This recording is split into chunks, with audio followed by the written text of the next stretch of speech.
Quel est le premier homme à avoir regardé un oiseau? Non, reposons mieux la question. Quel fut le premier homme à vouloir imiter l'oiseau? Pour sa beauté, pour sa liberté. Icare, me direz-vous. Icare s'est brûlé les ailes, par orgueil certes, mais aussi par manque total de technologie. Pourtant, Icare en avait tellement rêvé.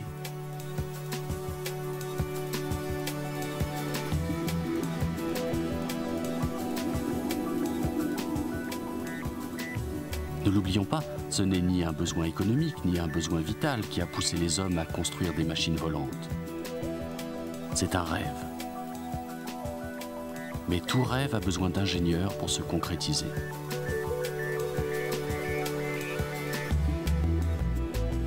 Le premier ingénieur fut à la fin du XVe siècle, Léonard de Vinci, qui conçoit ses premières machines volantes. Mais la force de la plume sur le papier ne suffit pas à propulser une machine plus lourde que l'air.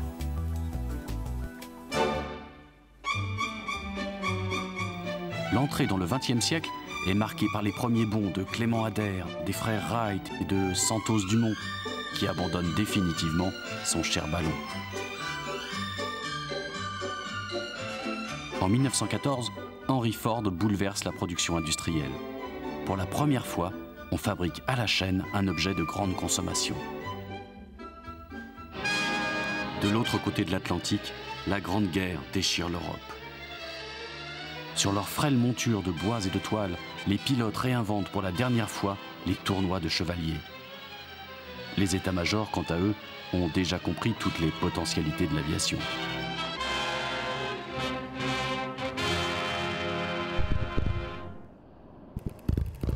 C'est aussi l'époque où un jeune ingénieur de génie, qui bâtira sa notoriété sous le nom de Marcel Dassault, invente l'hélice éclair, qu'il fait sculpter dans l'atelier d'un ébéniste.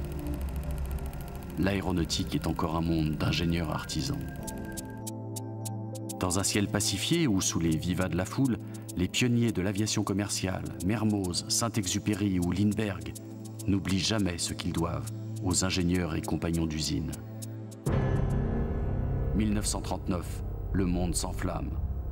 Dans les usines aéronautiques, les femmes construisent des bombardiers en série pour soutenir l'effort de guerre. En secret, la bataille pour la maîtrise du ciel développe une nouvelle technologie, le réacteur. Réacteur qui propulse les Messerschmitt 262 de l'aviation allemande. Mais dès la sortie de la guerre, Dassault produit l'Ouragan, premier avion à réaction opérationnelle français.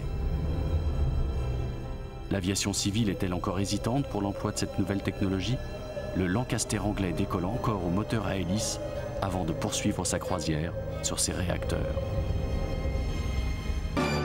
Coup de tonnerre dans le ciel de 1947. Chuck Yeager franchit le mur du son.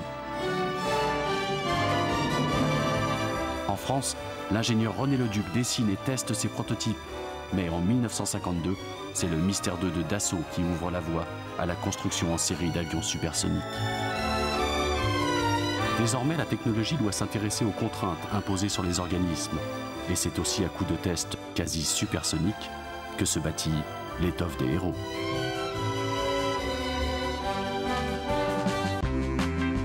Les années 60, on cultive la joie de vivre, on bat des records de puissance et de vitesse.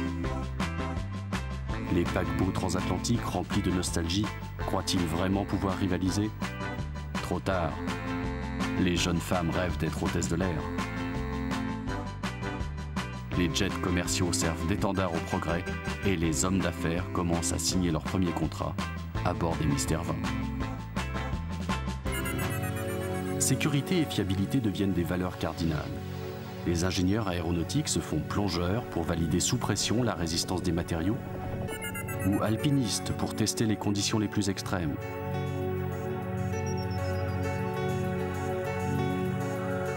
Le passage au réacteur envoie les pilotes, même chevronnés, à l'école pour s'entraîner dans les premiers simulateurs.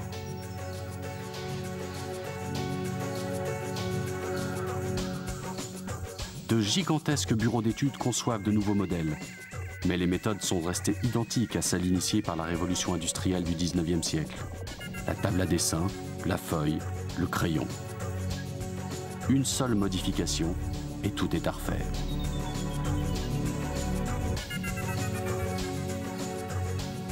L'ordinateur n'existe pas.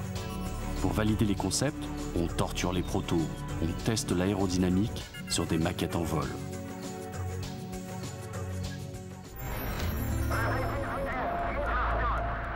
Mais les années 60, c'est aussi la guerre froide. Un combat de titans s'engage entre l'Est et l'Ouest pour décrocher la Lune.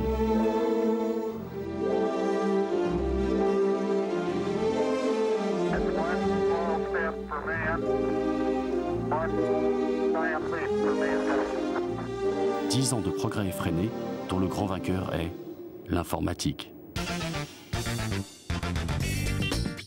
Les années 70 voient enfin les bureaux d'études se transformer. L'ordinateur remplace la règle à calcul et fait disparaître progressivement les planches à dessin. Désormais, on peut dessiner, modifier, dupliquer à l'infini, mais seulement en 2 dimensions. Visionnaire, Marcel Dassault ne veut pas en rester là.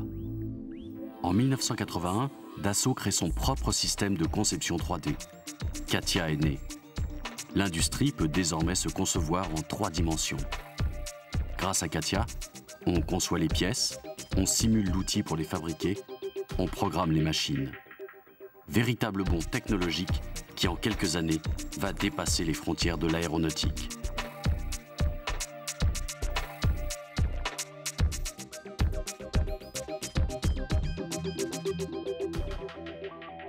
Les années 90.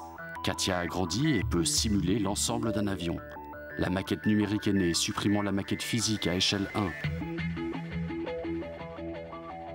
Les tests ne servent plus qu'à enrichir et valider les modèles informatiques. Pour la première fois dans l'histoire aéronautique, les ingénieurs partagent et communiquent autour d'une même référence.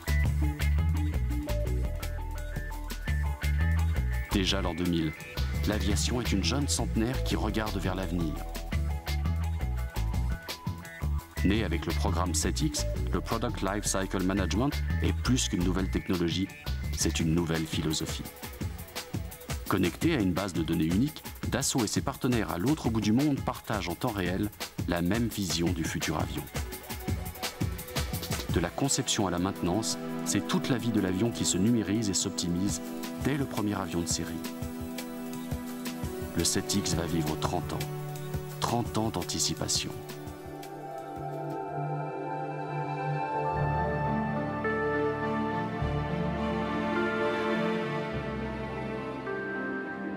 La technologie est facteur de progrès. Les découvreurs ne sont plus des hommes seuls, mais des équipes industrielles. Pourtant, dans le regard des clients, pilotes, mécaniciens, ingénieurs, techniciens ou compagnons, se perpétue le rêve initial, l'esprit visionnaire et l'audace qui pousse les avions à exister.